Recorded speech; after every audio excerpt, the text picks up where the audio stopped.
في هذا الفيديو استكشفنا تطور الذكاء الاصطناعي وكيف يمكنه أداء بعض المهام بشكل مشابه للبشر. رغم ذلك، يظل البشر فريدين في قدراتهم الإبداعية والاستيعابية.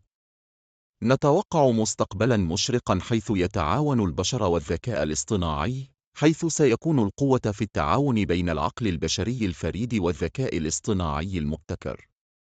يشرفنا أن نعلن أن هذا الفيديو تم بمساعدة الذكاء الاصطناعي، جهاز يساعدنا في إنتاج محتوى مبتكر ومثير لكم. إذا كنت ترغب بمعرفة الطريقة أخبرني بذلك.